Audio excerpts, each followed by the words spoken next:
He could read you before you opened your mouth, shape your choices before you realized you'd made them. For years, he controlled every room he entered, until he met someone who flipped the script. This isn't just a story about manipulation. It's about obsession, mirrors, and the terrifying moment when the puppet master sees the strings attached to himself. Dive inside the mind of a master manipulator, if you dare. Welcome to the skillful art of manipulation. If you haven't already, please consider following us on your favorite podcast platform. Today, we present to you Inside the Mind of a Master Manipulator. Let's dive into this thrilling narrative together. Chapter 1. The Smile They Never Questioned. There are people in this world who walk into a room and instantly dominate it, not because they speak the loudest or dress the flashiest or command attention with brute force. No, they do it in silence, in stillness, in subtle shifts of air and posture that ripple through a space like the scent of something dangerous you can't quite place. I am one of those people, but that kind of power doesn't come from charm, charisma, or some inborn aura. It's engineered, refined, sculpted from years of observation, suffering, patience, and control. You don't just become a master manipulator.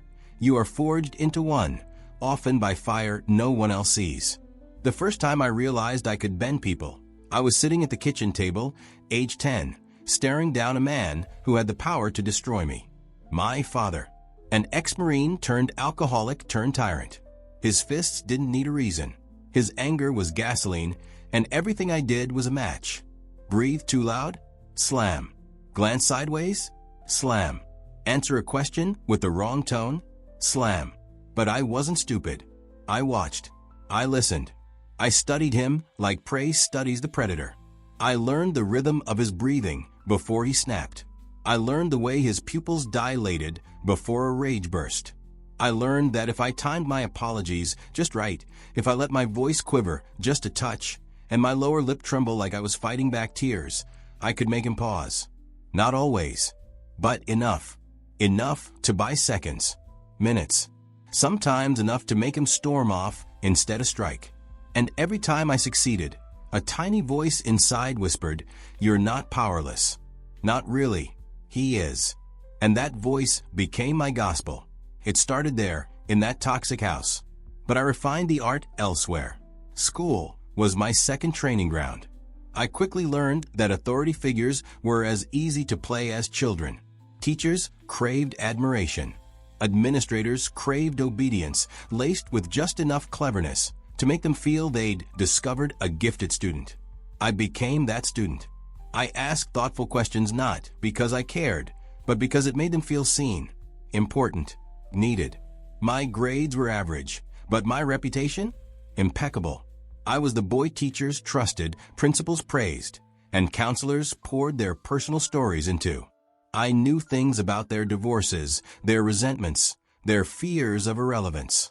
I never had to seek information. They gave it freely, in confidence, never realizing they were handing me weapons. Friends? That word means little to me. I didn't have friends. I had pieces on a board. I had test subjects. I had people I could push and pull, like marionettes, just to watch what they'd do. Would she turn on her best friend if I suggested he called her fat behind her back? Yes. Would he cheat on his girlfriend if I played the broken, lonely confidant? Absolutely.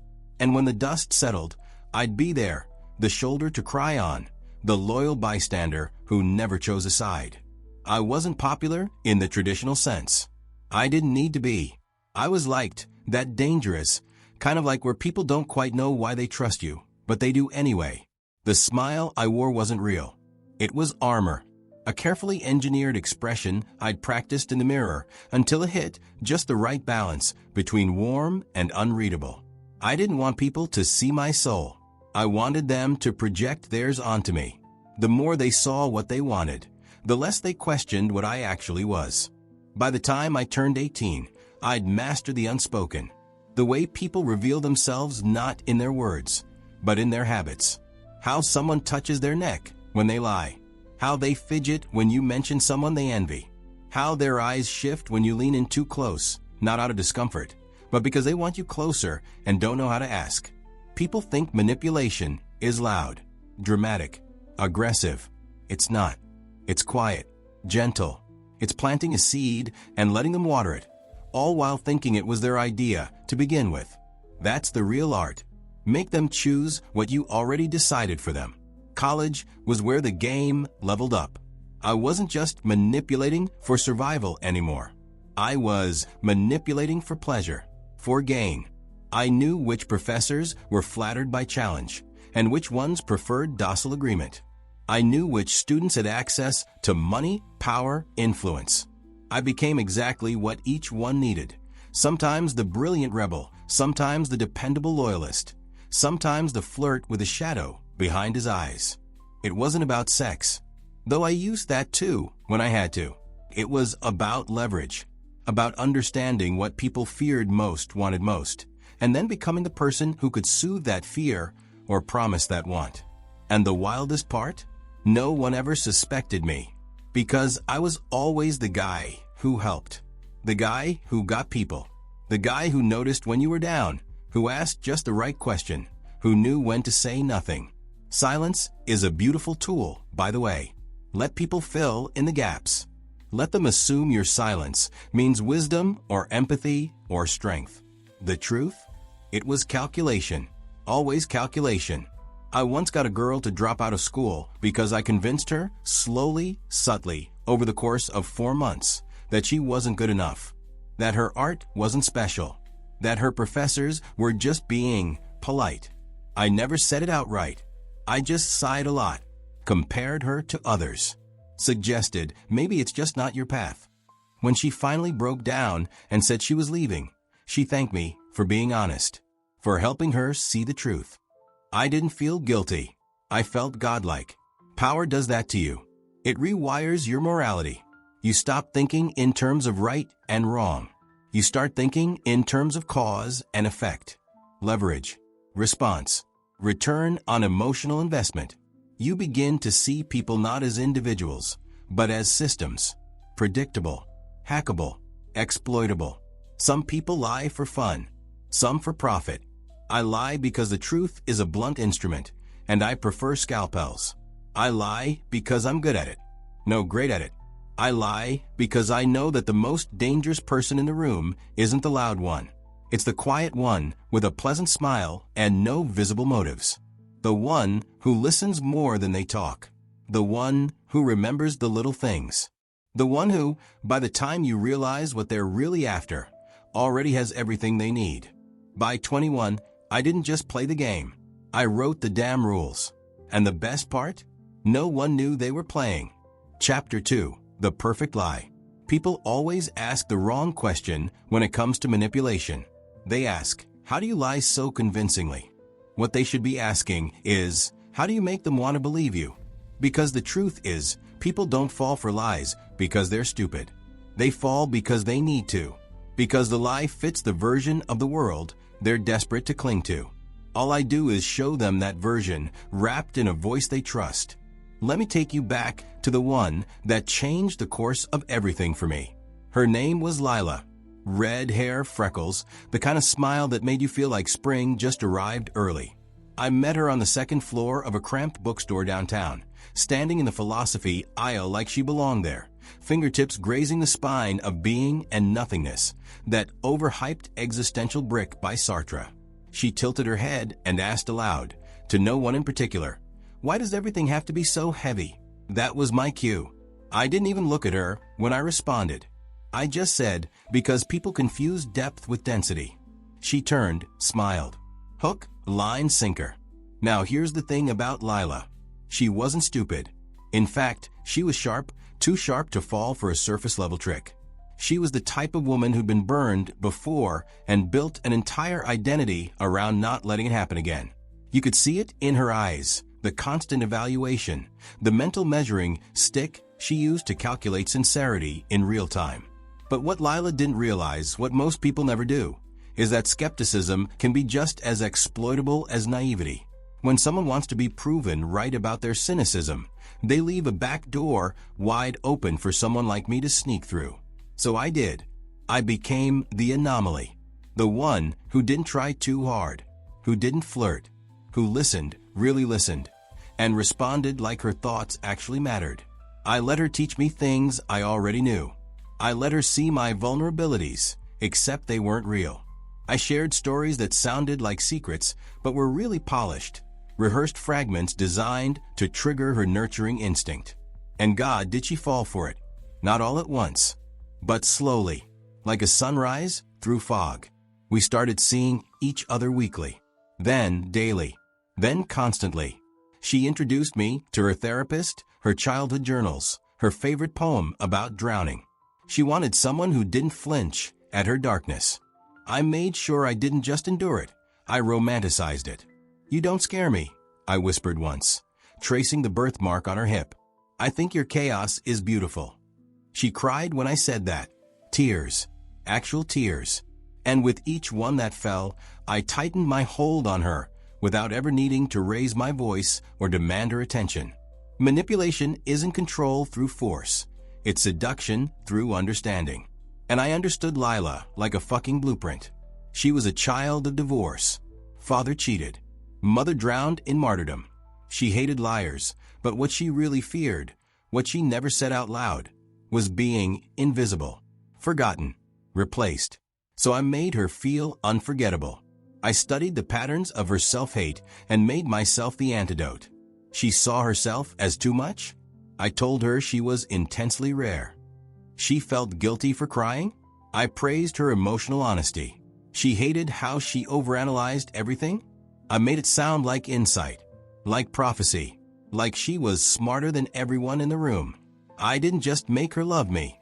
I made her believe that loving me made her better. And that was the key to the lie. Because once she believed that being with me made her more whole, more valuable, more seen, she would do anything to keep me close. Anything. Now, I didn't need her money. I didn't need a place to stay. But I wanted something much harder to take. Access.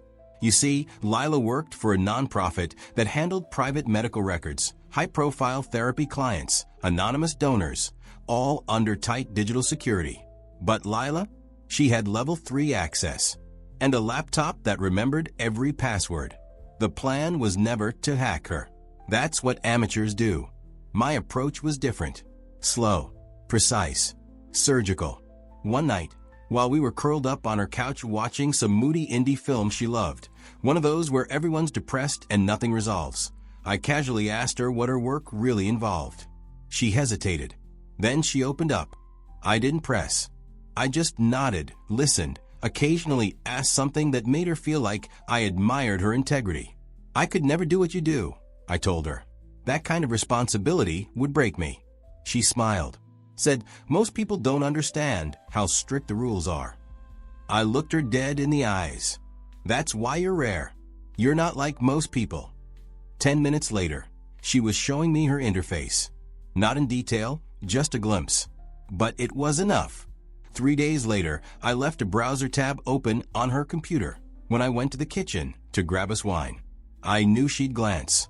It was a fake article about insider threats in nonprofits, the kind that makes you think twice. I told her later it was part of a research project I was thinking about, something to help whistleblowers feel safer. She started telling me more than she should have. I didn't take anything right away. That would have been sloppy. Instead, I built routine, normalcy, trust. I spent 2 months crafting a script, one designed not to make her give me access, but to make her offer it. And she did. One late night, she said, "You're the only person I've ever trusted with this." She typed in the master key, walked me through some files. "You can't open anything," she laughed, "but I thought you'd want to see the structure." And that was all I needed. I wasn't after patient files or blackmail. I wanted patterns, movement, behavioral rhythms, psychological profiles of the rich and unwell, the kind of information you could sell, trade, or use as leverage in the right digital circles. By the time I extracted what I wanted, Lila was already planning a vacation for us. Somewhere remote, mountains, cold air, fireplaces. She wanted to tell me she loved me. She didn't get the chance.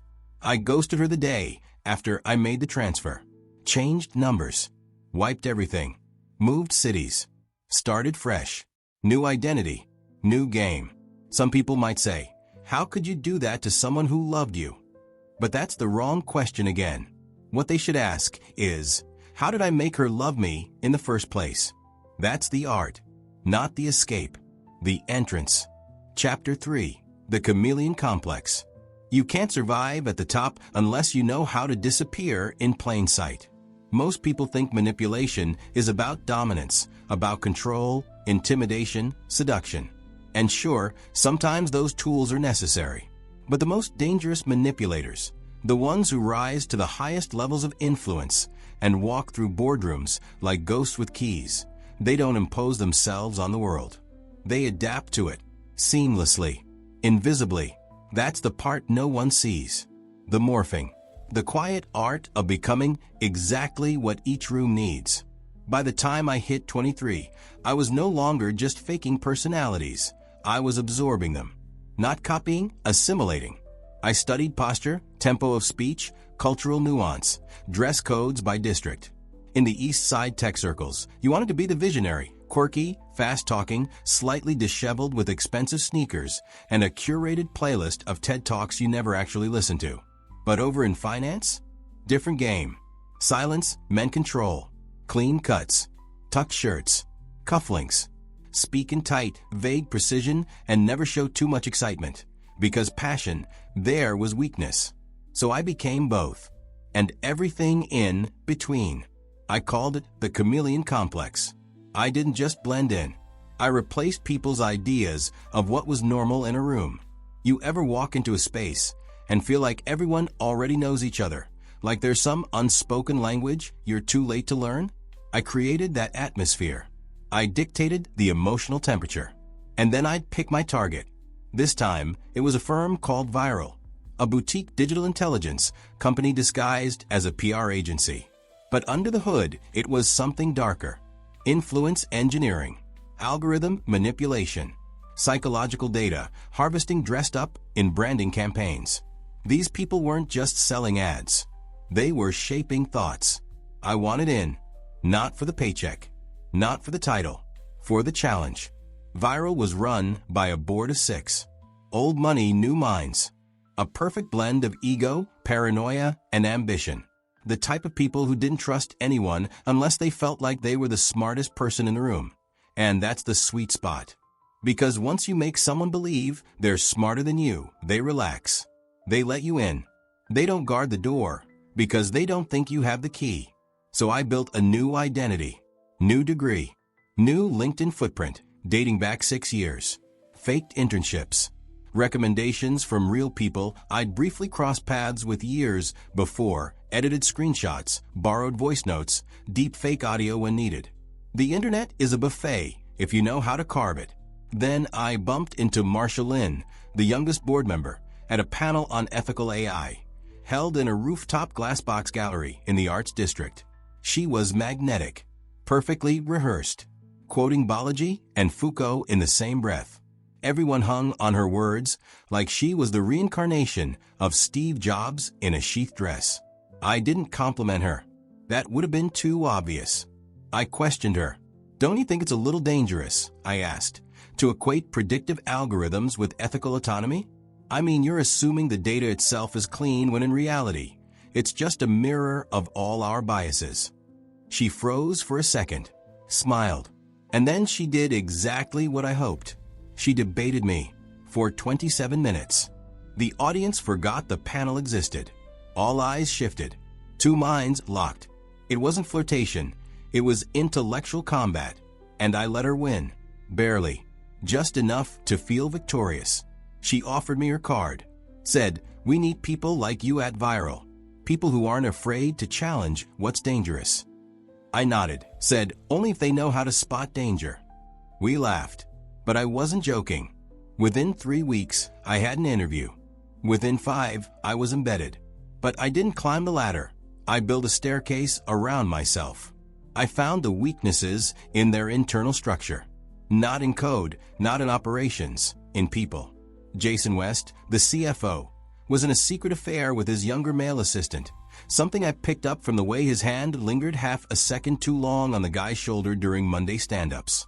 Kylie Grant, head of branding, had unresolved abandonment issues linked to her father's bankruptcy, which I pulled out of her after pretending I'd had a cousin in a similar situation. A month later, she was confiding in me about how scared she was to fail, how she always felt like she was one bad decision away from becoming just another broke marketing girl with a fake smile. I comforted her. I told her she had vision, that her instincts were sharp.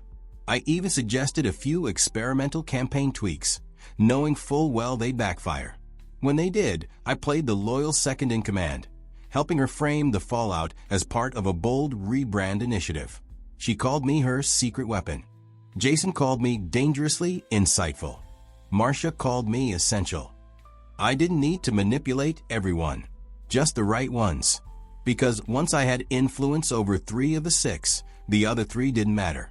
The board voted to promote me to Strategic Narrative Consultant, a made-up title, but one with access to private meetings and long-range planning documents. The goal? Embed subliminal ideological shifts into corporate messaging without alerting the legal team. Tone engineering, they called it. The real goal? Get access to their behavioral model archives, the raw psychological blueprints of the voting public, scraped from devices and habits and unspoken responses. What could you do with that kind of data? Everything. You could ruin a senator with 5 micro-targeted ads. You could flip an election by triggering just the right insecurities in swing voters. You could crush a movement before it even knew it existed.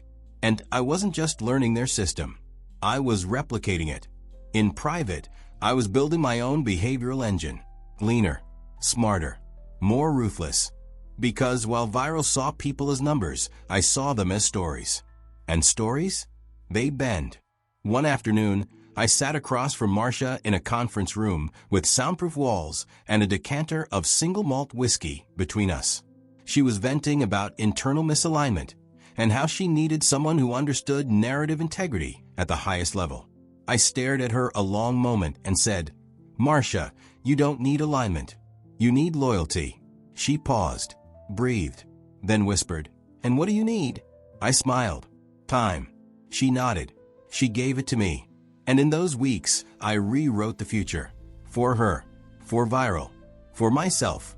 By the time I was done, 2 board members had resigned. One had taken early retirement, and Jason West had a quiet panic attack in a bathroom stall. Something I know because I planted the rumor that someone had hacked the board's shared drive. They hadn't. Not yet. But fear is a faster weapon than fact. I left Viral shortly after. Clean, quiet, with everything I needed. And as I sat in my apartment, overlooking a city pulsing with data and secrets, I realized something bone deep.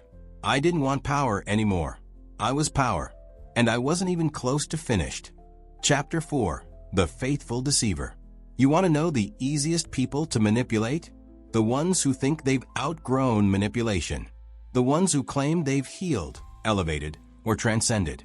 The ones who say, "I don't do drama anymore."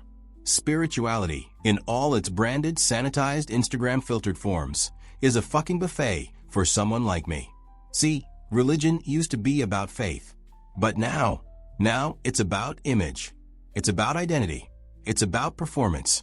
And where there's performance, there's ego. And where there's ego, there's leverage. I infiltrated the oasis not for profit, but for curiosity. I wanted to see what happened when people surrendered their critical thinking in the name of oneness. I wanted to see how deep I could go into the rabbit hole before even the shepherds forgot I wasn't one of their sheep. The oasis was a non-denominational, quantum-embodied healing space, whatever the hell that means. In practice, it was a rebranded cult dressed up in artisanal teas and tantric breathwork. No crosses, no robes, just recycled mantras, crystal grids, and a $2,000 monthly donation minimum to maintain energetic flow. You couldn't get in through a sign-up form. You had to be invited. I made sure I was. It started with Jasmine. God, Jasmine. 28, yoga sculpted, ethereal to the point of being barely tethered to earth. She wore robes in soft desert tones and had a voice like a lullaby whispered through smoke. I met her at a retreat in Sedona after pretending to be a burned-out ex-founder seeking clarity. She liked the darkness in me, said it made me potent, said my auric field was fractured, but reparable. I told her I hadn't cried in 10 years. She touched my chest and said, "That's not your fault." And just like that, I was in. She brought me to the Oasis's inner circle, introduced me to Nico, the founder, a soft-spoken sociopath with messiah delusions and perfect bone structure. Nico wore white linen every day and rarely blinked. He spoke in slow, hypnotic cadences designed to lull you into surrender. Control is an illusion, he'd say, but awareness is the key to true freedom. I smiled when he said that, because I understood control better than anyone in that room. I understood that his illusion was being the one who didn't need it, when in fact, he craved it like air. Every Tuesday, they hosted integration nights, group confessions under dim lights, where people released trauma, sobbed into woven blankets, and collapsed into each other like newborns relearning touch. It was beautiful, vulnerable, raw, and utterly exploitable. The trick was simple. I didn't speak for the first 3 weeks. Not a word. Just presence. Just deep, soulful eye contact, a few carefully placed exhales, and the occasional nod of spiritual recognition. That silence? It drove them crazy. They filled in the blanks with projections of wisdom, pain, sacred masculinity. They needed me to be mysterious, so I let them. By week 4, people were asking me to lead the grounding exercises. By week 6, Nico was quoting me. I didn't give advice. I asked questions, open-ended, probing questions designed to feel like keys to inner truths. What would happen if you stopped trying to heal and just accepted that you were broken? Or what if the fear you're avoiding is actually your most honest self? They fucking ate it up. One night, Jasmine told me I was more awakened than any man she'd ever met. I whispered, maybe that's because I never pretended I wasn't asleep. She gasped, said it felt like prophecy. What she didn't know was that I'd said the same line to a woman in a hotel bar 3 years earlier, right before stealing her company's internal access codes. It's all the same, just different packaging. I started keeping a journal, not for myself, for them. I wrote entries designed to be discovered. I'd leave pages open, scrawled with haunting fragments like, do I lead them because I care or because I can? If I become their mirror, do I lose my own reflection? Jasmine read them. She never admitted it, but I saw the way her eyes lingered, the way her breathing changed when she thought I wasn't watching. She started calling me the shepherd. And so the myth began. Nico didn't like that. I saw it. The tension, the tightening of his jaw, the subtle exclusion in circle talks. He'd interrupt me more, invite me to private energy recalibrations, which were just thinly veiled attempts to read me, to assert dominance. I let him, because I was already inside the house. What he didn't know was that I'd started recording our conversations. Not for blackmail, at least not at first, but because I knew how powerful a man's voice sounds when he believes no one else is listening. And Nico? He confessed things in private that would have shattered his entire kingdom. I don't even believe in half this shit, he told me once, high off a microdose cocktail. But they need it. People need a daddy who tells them what's real. Otherwise, they implode. I didn't blink. I just said, you're not wrong. And he laughed. Like we were the only 2 real people in a world full of broken toys. The moment I knew I'd won was during a full moon gathering in the desert. 47 members sat in concentric circles around fire. Nico was giving his usual sermon about shedding ego, but the crowd wasn't locked on him. They were looking at me, waiting, breathing with me. I didn't even stand. I just spoke. I used to believe healing meant becoming whole, I said. Now I think healing means becoming honest, even if that honesty is ugly. A woman sobbed. A man started shaking. Jasmine kissed my hand. And Nico? He smiled, but I could see the rot under it. He knew. He knew that if I stayed one more week, he wouldn't just lose control. He'd lose faith. Faith is a currency in these circles. Not belief in God. Not even belief in yourself. faith in someone else's certainty. And mine was louder, so I left. On my terms. I wrote a final message, left it in the altar room. There are no leaders, only mirrors. Be careful who you reflect. Then I walked out barefoot before sunrise, back into the world of noise and concrete and consequence. And as the sun climbed behind me, I whispered to myself, they'll never know I never believed a word of it. But the scariest part? Sometimes I wonder if part of me did. Chapter 5, The Breaking Point. Every master eventually meets their match. I used to think I was immune, untouchable, that no matter how deep I sank into someone else's psyche, I always kept a tether tied around my own. I was the god behind the curtain, pulling strings with a calm, clinical smile. But arrogance is the slow poison you drink believing you're immune. Her name was Sera, short for Serafina, though she hated that name. Said it sounded like something a cult leader would name a daughter he planned to sacrifice. I met her in a moment I wasn't supposed to be vulnerable, in a setting I wasn't prepared to control. It was a funeral. My estranged cousin, one of the few family members I hadn't burned bridges with, had overdosed. I didn't cry. I didn't even really feel. But I showed up, not because I cared, but because showing up creates the illusion of connection. And illusions matter when you're trying to protect what's left of your reputation. Sera was standing by the side of the chapel, black dress, cigarette, no tears. She didn't look like someone mourning. She looked like someone watching. That's what caught me. Her stillness. I know that kind of stillness. It's a kind that masks a sharp mind. She looked at people the way I did. Predator recognizing predator. We didn't speak at the funeral. Not a word. Just a glance. A nod. She vanished after the final hymn. 3 days later, I saw her again, by chance, or fate, or maybe design, in a bookstore. Of all places. She was sitting on the floor between aisles, flipping through The Denial of Death by Ernest Becker, of all goddamn books. I said nothing. Walked past. She didn't look up. Then I heard her voice. You ever wonder if everyone you manipulate is just a part of you you've refused to understand? I froze. Turned. She didn't smile. Didn't even look at me. Just kept turning the page. I should have walked away. I wanted to walk away. Instead, I sat down beside her. She finally met my gaze.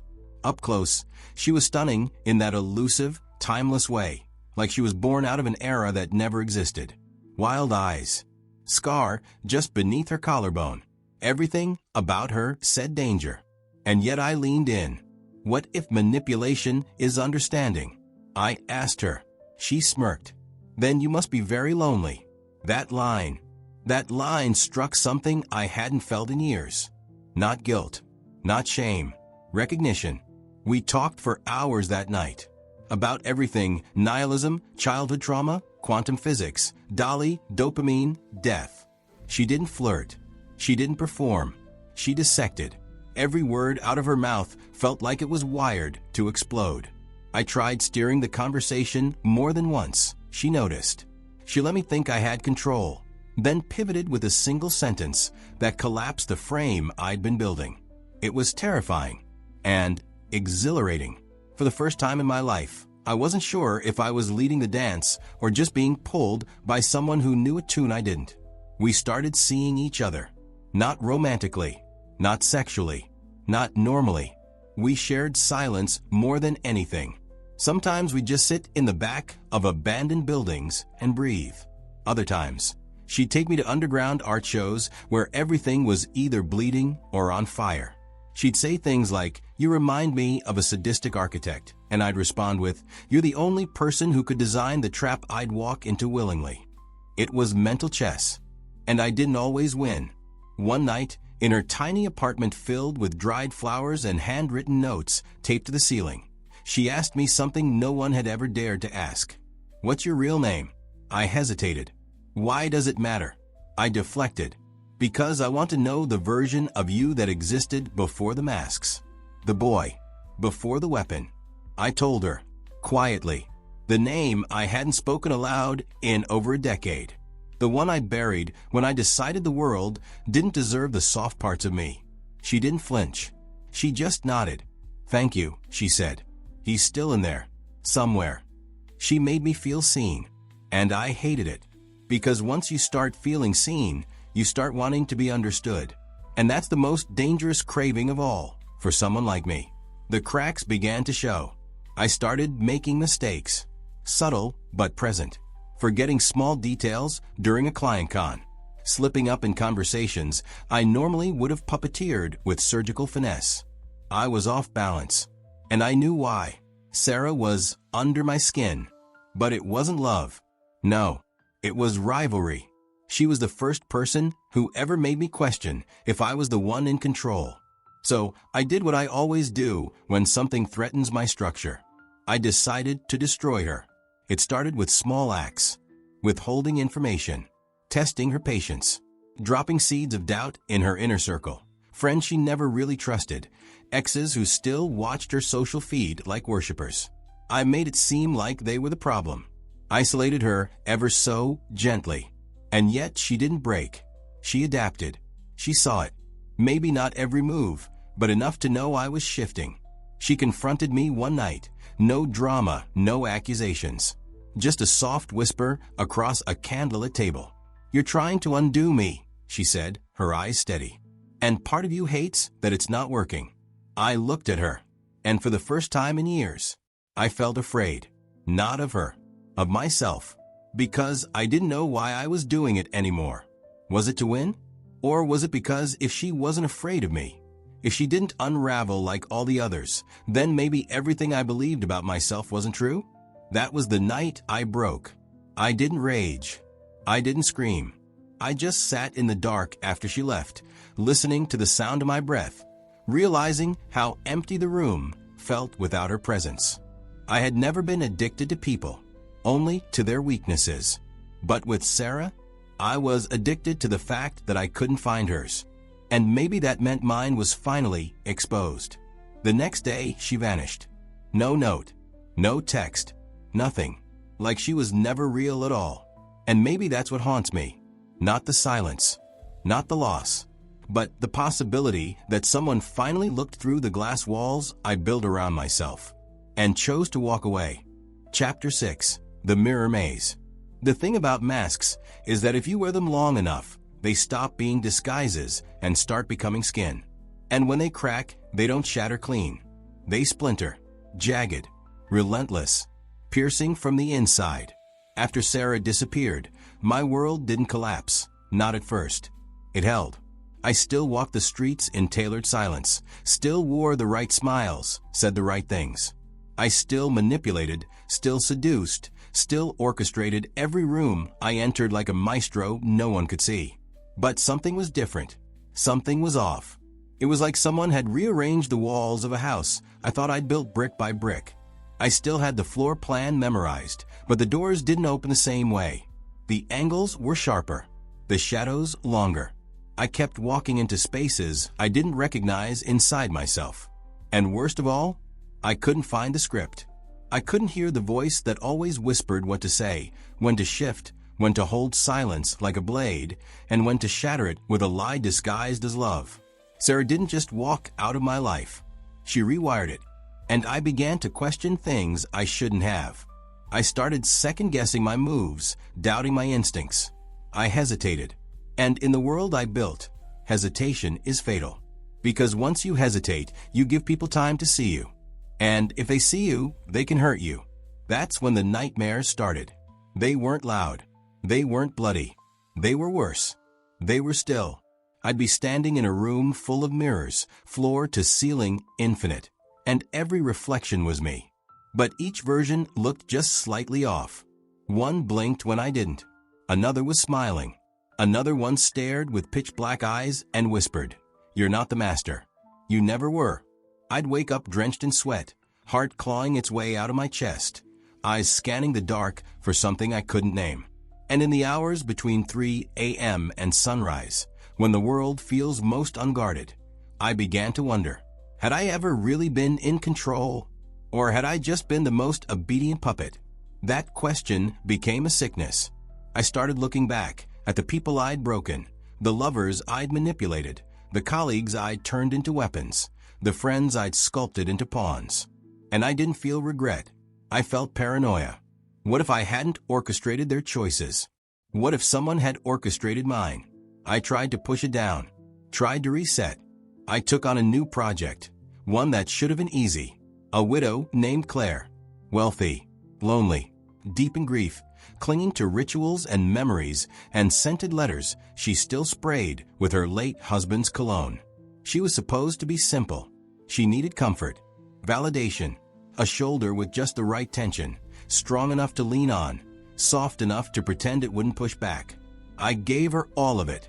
I mirrored her grief, her fears, her stories. I told her I'd lost someone too. Spoke about my brother who overdosed, borrowed details from my cousin's funeral. Just enough truth to make it stick. She latched on, quickly. But something kept pulling me out of character. Some fracture inside me I couldn't tape shut. I'd find myself asking questions I didn't mean to ask, honest ones. Vulnerable ones. Do you ever feel like your life isn't yours? She blinked. Every day, she whispered. Since he died. And just like that, I wasn't guiding the conversation anymore. She was. Claire started seeing me. Not the projection. Not the design. Me. And it terrified me. Because the real me? He was never built to be seen.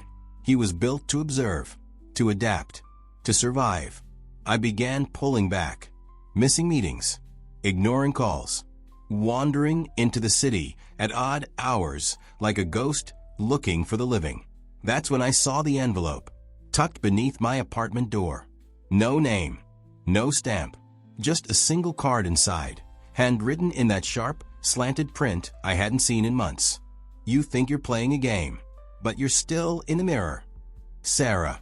She hadn't disappeared. She'd gone underground. And the more I thought about it, the more things started to shift, to bend backward, to click. The bookstore, the funeral, the way she had spoken to me on that first day, like she'd known me before I even spoke. Had she been watching me longer than I thought? Had I ever been the one in control? The idea made my stomach twist. So I did what I always did when backed into a corner. I dug. I spent days tracing digital footprints, IP addresses, forum posts on obscure philosophy boards. I found breadcrumbs, tiny anomalies I'd missed.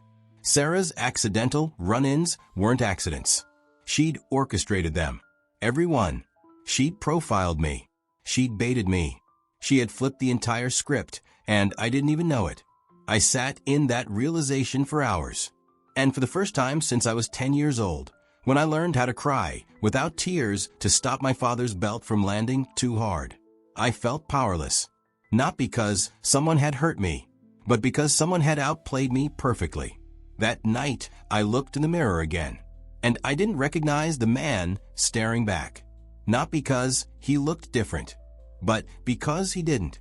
He looked exactly the same, and that scared me more than anything, because it meant I'd never known who I was beneath the manipulation. Every layer I peeled back wasn't a revelation. It was just another version of a lie I told myself to survive. A performance so good I believed it. Until she showed me the script wasn't mine. It never was. Chapter 7. The Final Move. There's always one final play in the game. One checkmate move no one sees until the king is already dead. I used to believe I would never be that king. That I'd built myself into the kind of player who designed the board. The one who made the rules, bent the pawns, sacrificed knights, and crowned myself with a silent, smug smirk while the rest of the world clapped for an illusion. But now I was staring at the board with all my pieces missing. And Sera was still playing. That envelope, that single line, you think you're playing a game, but you're still in the mirror. Wasn't just a taunt. It was a declaration. She knew. All of it. My tics. My triggers. My patterns. And not just in the way a lover learns your breath in the dark. No, she researched me, studied me, reverse engineered me like a code she was rewriting from the inside out. And I, so arrogant, so confident in my invisible strings, never even felt the snip. For weeks I spiraled, not outwardly. I kept the suit sharp, the smile ready, the lies smooth. But inside, Inside, I was fracturing. Every memory of her felt weaponized. Every word she'd ever said now played back with new context, like a film rewatched after a twist ending. You notice things you didn't the first time. You see, like the way she always let me lead a conversation, only to pivot it somewhere deeper, into a corner I didn't realize she'd painted. Like the way she asked questions no one else ever did. Questions that didn't flatter, but pierced. Like the way she disappeared just as my mask began to slip.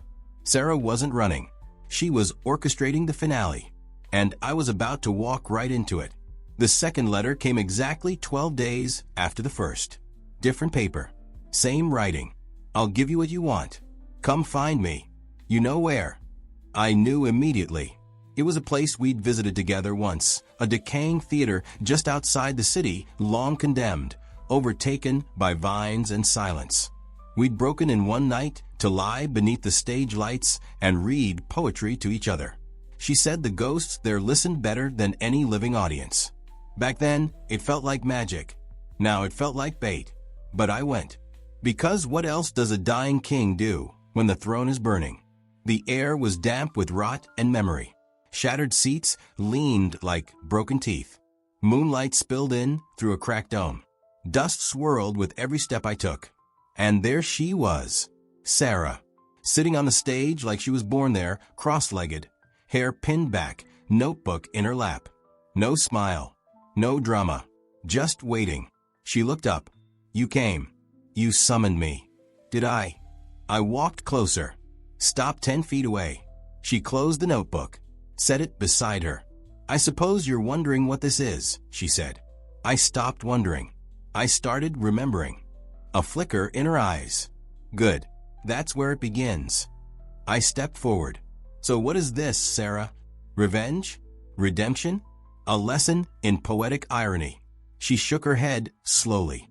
None of that. This, she gestured to the empty theater. This is a mirror. You and your goddamn mirrors, I muttered bitterly. They're the only truth you ever see, she said, because you never believe anyone else's version. Why would I? I snapped. Everyone lies. Everyone projects. People aren't honest. They're desperate. Desperate to be wanted, understood, forgiven. They build false selves and beg others to validate them. I just learned to read those scripts before they even opened their mouths. Her silence was deafening. Then she said, "And what if someone read yours?" I didn't answer, because in that moment I realized the truth. She had. She knew me more deeply than anyone ever had. She had peeled back every layer, every justification, every weapon I wielded, and held it up like a trophy. You think manipulation is a game, she said, but you've never known what it means to feel, to truly surrender control, to trust. That's why you can't stop doing it, because the alternative, being real, terrifies you. You don't know what I've lived through, I shot back. I don't have to, she said. I know what you did with what you lived through. That shut me up. I lowered my gaze, staring at the cracked wood beneath my feet. Somewhere above us, wind howled through broken glass. She continued, softer now. You build prisons, and you make people love their cages. You convince them that the bars are protection. You offer them intimacy, then punish them for wanting more. But the worst part? You've locked yourself in, too. I clenched my fists, because every word was true. She walked to me, barefoot, slow, unafraid. Stopped just inches away. I didn't come to hurt you, she whispered. I came to give you the one thing no one else ever could. What's that? She reached into her coat and handed me an envelope. It was thick. Inside were photographs, documents, emails, dates, times, all about me. She'd built a full dossier. My aliases, my cons, the trails I thought were untraceable. You've been playing in the dark for a long time, she said, but you're not invisible anymore. My pulse thundered. You're going to expose me? I asked, voice cold. No, she said. I'm giving you a choice. What kind of choice? Burn it. All of it. Start over. For real. Not with new lies. With truth. Or walk away and know that I could have ended you and didn't. I stared at her, at the fire in her eyes, at the calm. She wasn't bluffing. She had everything. And she wasn't using it to destroy me. She was using it to free me. I laughed. It came out broken. Do you really think I know how to be anything other than this? She touched my chest. I think the boy inside you still remembers who he was before he had to become this. Silence. I dropped to my knees. Not for her. For the version of me I'd buried a lifetime ago. And for the first time in my life, I wept. Not crocodile tears. Not performative sadness.